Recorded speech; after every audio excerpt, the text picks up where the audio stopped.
Hello and welcome to Rage Quit. My name is Jay, and today I want to talk about Aeronautica Imperialis. That's going to be very difficult for me to say, so I do apologize. And I might title this video like, is it Games Workshop taking aim at X-Wing? Is it an X-Wing killer? The answer, right off the bat, is no. But I've got to do an interesting title, to get you hooked. But we're going to talk about what the game is, why Games Workshop make it, and just those kind of general subjects. If at the end of this video you like the video, do press like, and if you're not already subscribed and you're interested in like skirmish games as a whole, please subscribe, it really does help.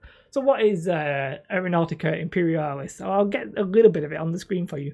Essentially, it's a remake of a game, a little bit like Speed Freaks was a remake of, was it Gorkamorka?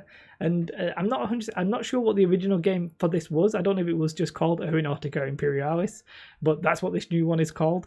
And essentially, it's a boxed game, which is going to have expansions, which is going to have extra ships, and I say ships, planes and fleets and that kind of stuff. Yeah, and you can see this is, I think, the main core set. There's two factions. They're on hexagon bases with like a little dial on the base, so I'm sure that'll have like altitude. It's a little bit like, I think it's more like Wings of Glory, say, than X-Wing, but it's going to inevitably, by me, draw at least some comparisons. But you get two factions. There's going to be expansions of different aircraft. There's orcs and all this kind of stuff. So if you're interested in this, it's essentially a skirmish game. It's on hexagonal. I'm really struggling with English today. I do apologize. It's on hex bases. There's like a grid, a hex grid. I'm not 100% sure how the movement will work and that kind of stuff, but you can buy extra mats and that kind of stuff. And ultimately, is the aesthetic of a Games Workshop game is fantastic. For me, the reason I'm personally not even going to consider buying it, really, even though I think it's going to be like 60 quid, is essentially it's on sprues. And don't get me wrong, the quality of these models will be exceptionally high. The value for money in these core sets are generally always fantastic, but I'm not really interested in painting and modeling my own ships. If anything, the reason I was ever tempted by X-Wing was purely because I didn't have to do that. So yeah, if you're interested in this game, I'd be interested to know why. But I want to just briefly talk about Games Workshop's prevalence for doing these kind of games. And essentially there's two main reasons, isn't there? One is money, right? I mean, come on. Always thinking me, Jay, you might be like, he's so smart. He's just come out of that from absolutely nowhere. Yes, of course. Everything that a business does generally is trying to make money in some way or another. I mean, unless they're doing charity donations, but I guess you could argue that's PR or whatever. I don't want to get too much into that, but in theory, a lot of businesses, when you try and sell something, you're trying to make money off it. Revolutionary, I know. And these box sets are obviously doing well for them. They've done quite a few of them. We had Speed Freaks, for example, and you could even argue like Warcry and that kind of stuff. They've also been doing those boxed arena games and all that kind of jazz. Blitz Blow was another one. So they are obviously selling well. Games Workshop must know at this point they have a proven record of making money from them. So they'll do either one print run and done, or in this case they might have a starter set that's sort of continually on sale, a little bit more like Adeptus Titanicus. It looks like that's how they sort of position it, I think. And they say it's going to be like Necromunda in the way that how often it gets releases and that kind of stuff. So it's going to be a supported game, unlike what happened with Speed Freaks, I think, which was we're selling these Orc buggies because we want you to buy Orc buggies because it's October. So, I mean, there's a little bit of a difference, but there's a prevalence here of them doing these box games. And then why? As I said, so I might jokingly say, is this kill X-Wing? And as I said at the start, the answer is obviously no. But I think X-Wing actually might be one of the reasons they do it. Obviously, if this game would have been 8 years ago, I would have said, oh, they're definitely having a bash at it. They're not trying to actually knock off X-Wing from its perch. They're not doing that. What they want to do is just make sure that if you are interested in that kind of game, but you may be interested in 40k and the vibe of Games Workshops, maybe you only have Games Workshops around you, they just want to have that as a possibility for you. They do that for a lot of games. They do that at Speed Freaks. If you weren't, maybe you could say that was a counter to Gaslands.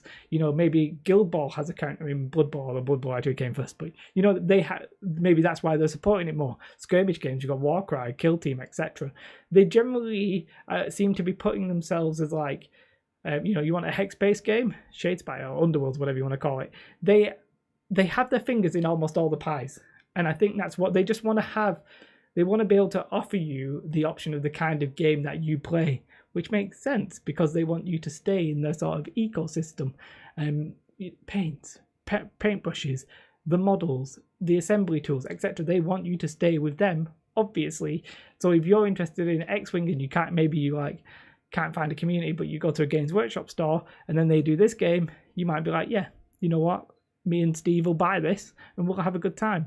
I mean, I think it's the kind of game where you really probably need a community of wargamers that are already, you know, are going to play this, because if I wanted a game of this, I don't know where I would go. I'd maybe have to go on an Element Games like group and just try and talk somebody to doing a demo game or something like that. But you know, it is what it is. I think they're the two main reasons. Obviously, money. Secondly, they want to just diversify so that they always have something available for the customers who are interested in the like ecosystem. And I think that's all it boils down to. X-Wing's not going to be affected by this. The pre-painted Star Wars miniature ships is not going to be affected by Aeronautica Imperialis. But it's just one of those things that maybe some people who were considering that, who were super into Games Workshop, might not do.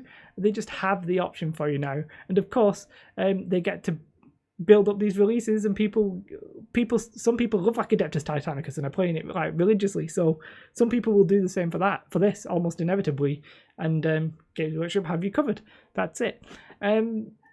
It's not a game for me. I said I already have an absolute shed ton of miniatures I've not painted. Got some Star Wars stuff I've not painted. I got some Warcry stuff I've not painted. I really need to stop buying stuff and not painting them, which I'm sure everybody can agree with is a great thing for the hobby if you do that. But yeah, I'm one of the people who doesn't paint everything. So as I said, it's just interesting that they do this. There's a weird group of people. It's a weird group of people. It's not a weird group of people. It's like weird to me, but it's not a weird group of people. It's just that they target a specific group of people with these specific releases. I'm wondering if you fall into that category.